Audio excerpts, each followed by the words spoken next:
FellowPhantoms, welcome back. Today we will be discussing the romantic drama 5 Feet Apart. So 5 Feet Apart basically is a movie about a young woman who's suffering through CF or cystic fibrosis. For those of you that don't know, cystic fibrosis is a disease in which your body basically produces more mucus than it's supposed to, therefore making it harder to breathe. And this movie does a great job of explaining what cystic fibrosis is if you don't know what it is, and kind of like the drawbacks. Obviously there's lots of drawbacks to the disease, but to having it and dealing with other people that also have this disease. Anyways, this young woman is stuck in another tune-up at the hospital. She's waiting on the transplant list to get her a new pair of lungs. She has a best friend named Poe that is also there, and she comes across a man named Will, kind of like a rebel, wants to do things his own way. And she's very by the book, OCD kind of thing. And essentially you find out that, I guess if you didn't know this before, people with cystic fibrosis cannot really interact with other people with cystic fibrosis. They must keep at least 6 feet apart, hence the title of the movie, 5 feet apart, fighting for every inch. That's kind of the tagline of the movie. So essentially, someone with cystic fibrosis can have a certain bacteria that a certain other person does not have. And if they come into contact, and they get this bacteria, they can get sicker and therefore be taken off the transplant list. So essentially this is a love story that you've seen before. Not that you've seen before, honestly, I think it's kind of unique almost. You've seen the Romeo Juliet, but instead of the, the Capulets, it's a disease. They can't be together for a certain reason, and the movie deals with how they handle that. The movie is directed by Justin Baldoni.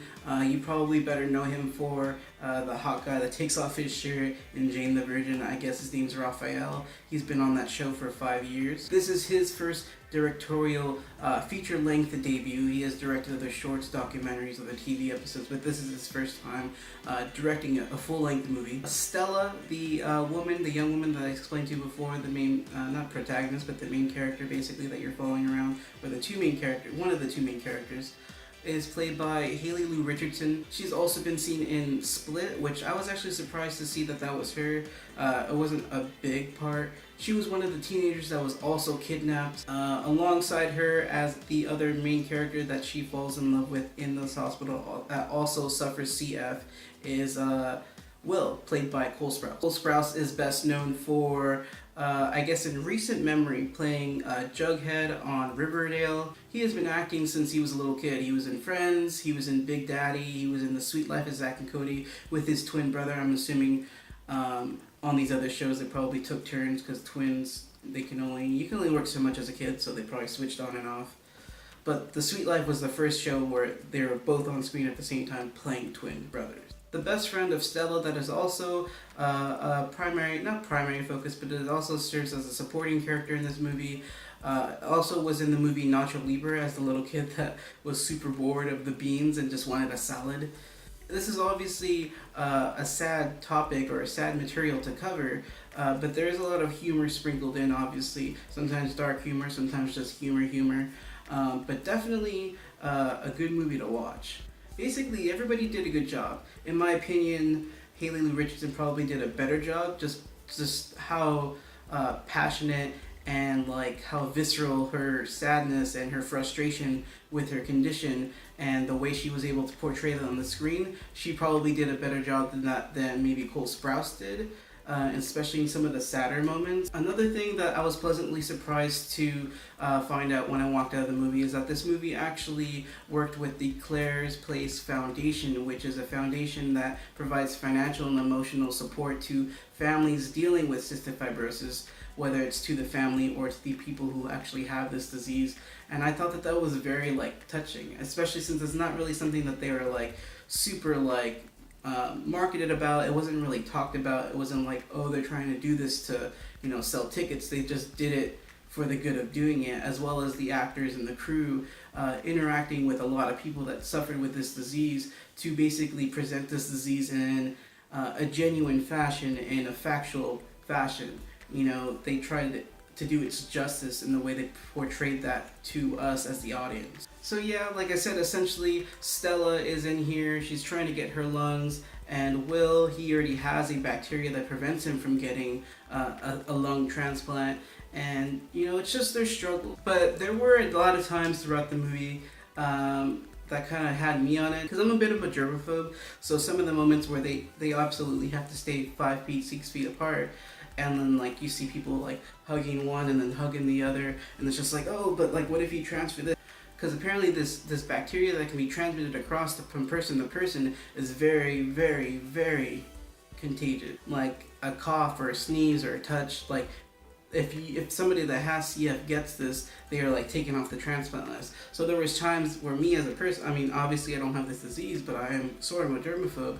Like I'd be like, oh no, like this person touched this glass, or like, oh no, like you're hugging here, or like, oh, you're too close, like you're not far enough. I felt for it. And even when I was walking out of the movie with my girlfriend, she like went to grab my arm and I was just like, oh wait, and I was just like, but you're just so into the movie, you're like, you're not supposed to touch me. But it did a good job of conveying this tension that people constantly have when they're going through this disease, and both of the leads did a very good job of portraying that. It's definitely a tearjerker, definitely good chemistry between the two leads.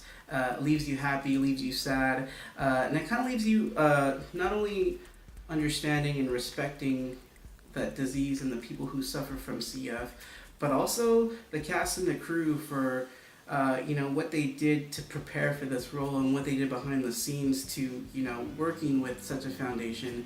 And the movie doesn't serve as like a PSA, but it does give very beneficial information to you if you do not know what this is and what these people suffer from, along with giving a very good story as to what two young people could go through if having this disease. In my opinion, I would give this movie a B+. There are some moments where it's a little, not cringy, but obviously, sometimes romances or romantic dramas, they have moments that don't hit as hard, and I would say there's a couple of those, as well as maybe a little bit more emotion that would have been nice from Cole Sprouse. But again, everybody did a really good job on this. I like the direction. There are some moments where the flow of the story is kind of slowed down, and that's okay. This is his first directorial debut, I said, as a feature-length director. So I'd like to see what he does in the future if he's given something else. And I'm very happy that Cole Sprouse and Haley Richardson were given this opportunity. Obviously, Haley Richardson's been in 2 other movies, as I said before, in Split and The Edge of 17, but Cole Sprouse, other than Big Daddy, he hasn't been in a big leading role in this form.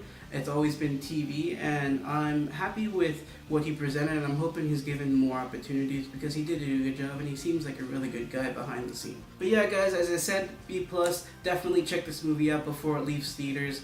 If this is your kind of movie, obviously, if you're not trying to go into a movie and cry, don't watch this movie. But if that's your kind of movie, it's a very heartfelt story. It'll teach you something, and it'll give you more respect to the people that have this disease. Anyways, fellow Phantoms, thank you for stopping by. I do have more reviews coming out week after week this month.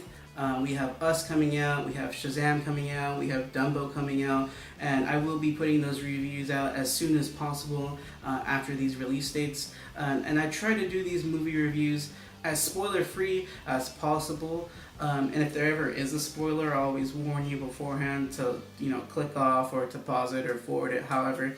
So definitely check these out before you watch these movies or after.